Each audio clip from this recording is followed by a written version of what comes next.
So, Pokemon Scarlet and Violet. It has its flaws, but as long as its core still consists of the usual Pokemon formula, it's bound to be a fun journey, especially with brand new Pokemon to discover, which also applies to our very first companions, in this case being the surprisingly great Gen 9 starters.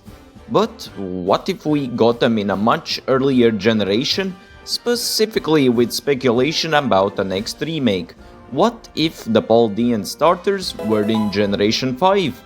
In today's video I will not only go and create actual animated sprites in the same style of the original games, but I will also talk about their advantages and weaknesses in the story progression, like how well/bad they contribute in noteworthy battles, while also reworking elements like their movesets to only consist of things available at the time. And to help some folks out with their attention span, let's throw in a tier list segment in which I will rank all 9 of the Pokemon, mostly based on how well their designs work in Gen 5 compared to the actual entries, while the other stuff also having to play a minor role in the ranking. Without further ado, let's just get straight into it. To not break the canon event, let's do this in the order set by the Pokédex. Which means that for the 9th time, the grass starter is the first of the trio, so Spigatito. Firstly, let's get the main thing done, which is making the actual Gen 5 sprite. I'll describe this in a bit more of a detailed manner, then for the rest I'll do them quicker and less tediously, just so you get an idea of how this works. Let's get a quick refresh of how the sprites work. The animations mostly consist of a consistent loop, then in some occasions gets interrupted by an additional animation, while the colors are more saturated than the models to make them pop out better, and the canvas is limited to a 96 by 96 size, so we have to make do with all the space we got.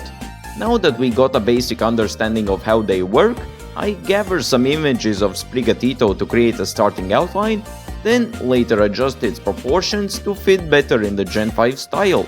I apply colors that match the theme of the existing sprites, add in smaller details and finally move on to the animation. I import a Gen 5 sprite to learn that each frame lasts for 50 milliseconds and the Pokemon moves on every second frame.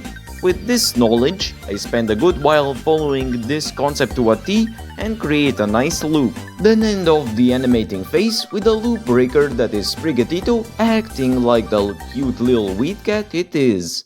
And with that finished, Spigatito visually has now entered the second dimension. But we're just getting started, so let's volt switch into covering its moveset for the whole line, including Floragato and Meowscarada. Based on all of the moves that are learnable in Pokemon Black and White, which we know thanks to Bulbapedia and moves the family already knows, let's rework the moveset. And just like that, we instantly start with Leafage, a move that's not in Gen 5. But that's no problem, since the Gen 5 starters don't have elemental moves either in their beginning moveset. So let's replace it with Vine Whip and put it into level 10, then replace the magical leaf since we can't place it really anywhere else. Then let's exchange Play Rough for Shadow Claw, Grassy Terrain for Skill Swap to fit its mischievous nature, and they also are moves that it can learn via TMs in Scarlet and Violet. As for its signature move Flower Trick, I think keeping them as signature moves would make sense due to the Gen 5 starters themselves pretty much also having signature moves, like Embor's Heat Crash. Just like that, here's the full level up moveset. Also, due to Protein not existing, let's change the hidden ability to Infiltrator. But it kinda doesn't matter. I mean, have you ever had a starter with its hidden ability in a vanilla Gen 5 playthrough? Based on all of this, how well would the line perform in a regular playthrough? Keeping in mind on what level Spigatito would be and when it would evolve, Spigatito ends up only helping with the third gym battle-wise. But let's keep the word help in quotations. Now that we covered the main points, let's rank Spigatito. With battles it ends up in a neutral state, neither being good or bad in any noteworthy battles. Design-wise, I think it fits in well with the other cats like Purloin and Meowth, while also having a looping break-in animation. I think Spigatito with no problem can go into the 8th tier. It isn't making the battles more of a slog, and I guess in musicals it would be extra cute. Anyways, since we covered a good majority of the line with Spigatito, for Floragato, we only have to go over the rework into an animated sprite and how it ranks on the tier list. Just like before, I get the 3D model and official artwork to more precisely recreate the design in sprite form. Then I apply the colors and details based on how they usually are implemented, which you can learn more about in my spurting tutorial. Then start animating it with an energetic tone, increase the frame duration to linger a bit more, then finish off the animation with the loop break being it playing with its flower yo-yo as seen in Scarlet and Violet. Now, how well would Floragato perform in the playthrough? Comparing to Spigatito, Floragato performs way better by resisting Elisa's main Pokemon and completely walloping Clay's whole team, only to fall off at the end with Skyla's flying-type team.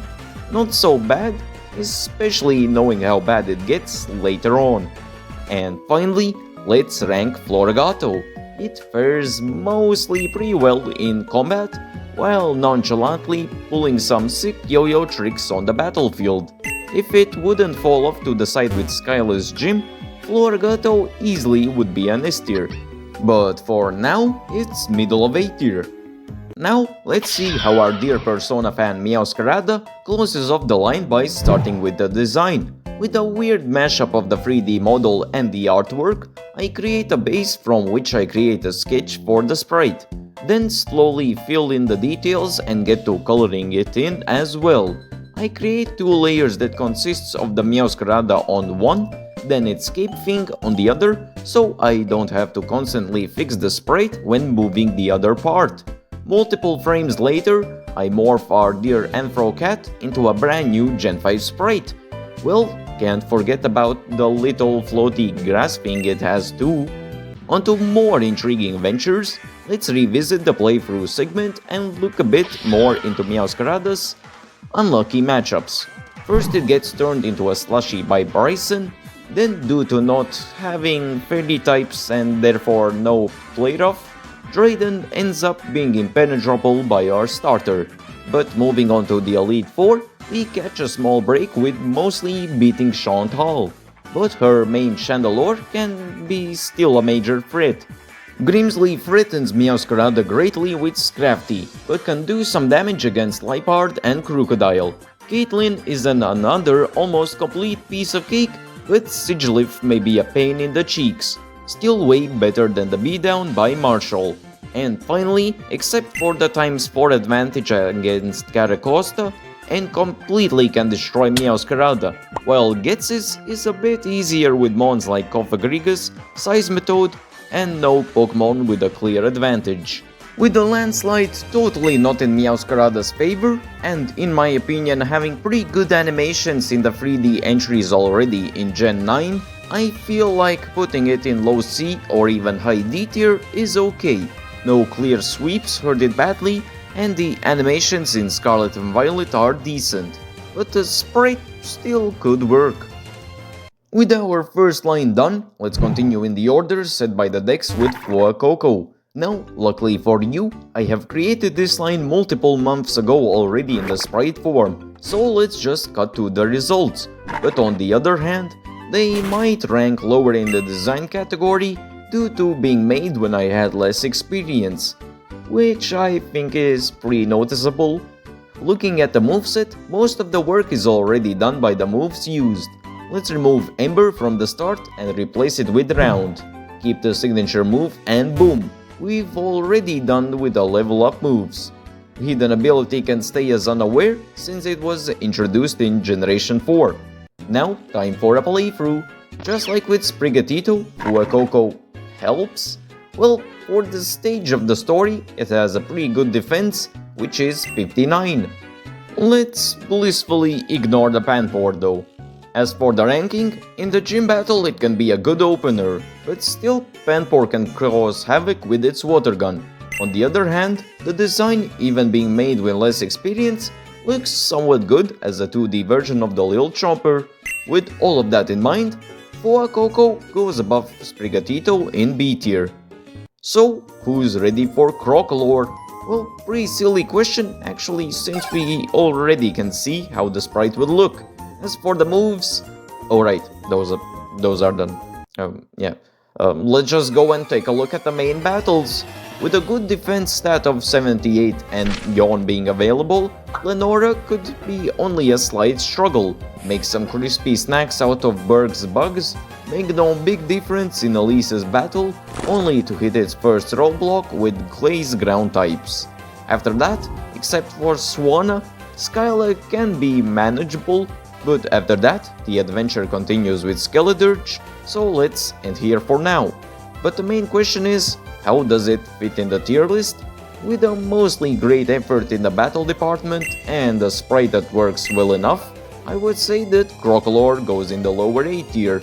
If I wouldn't be lazy and would have remade all of the sprites from Coco's line, we could have had our first S tier, but not in this universe.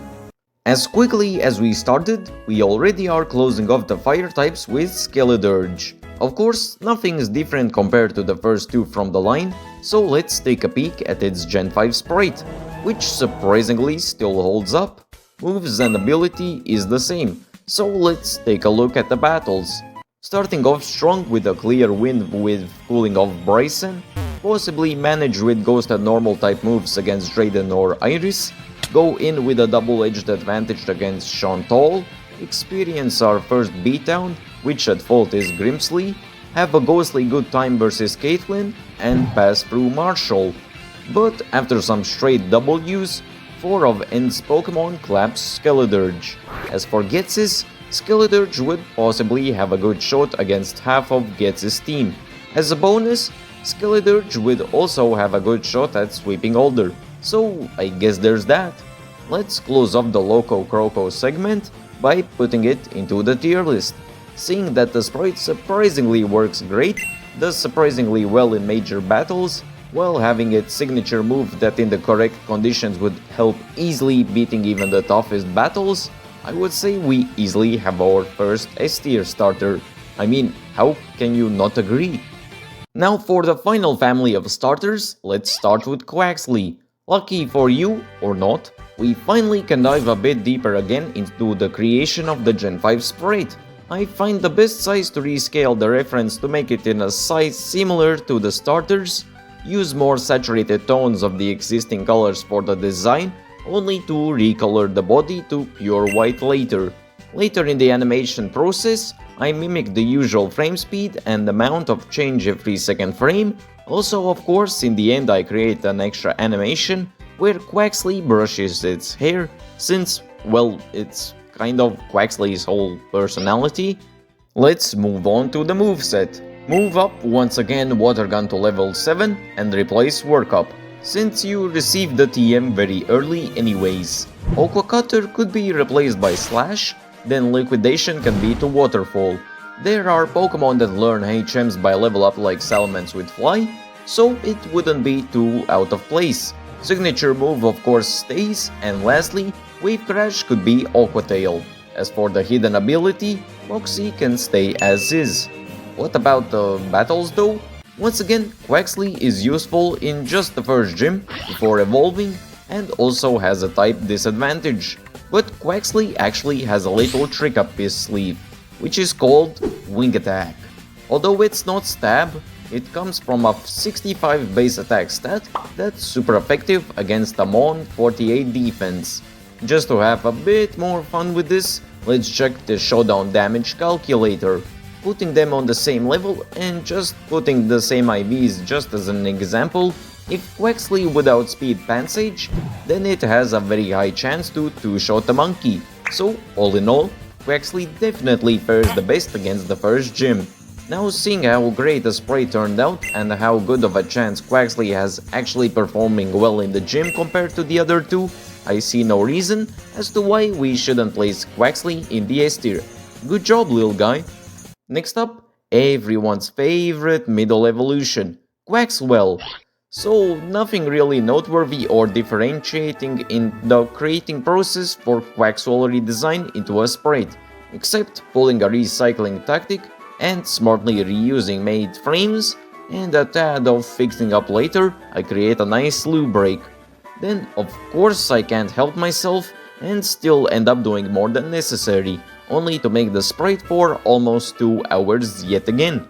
With moves covered, time for battles.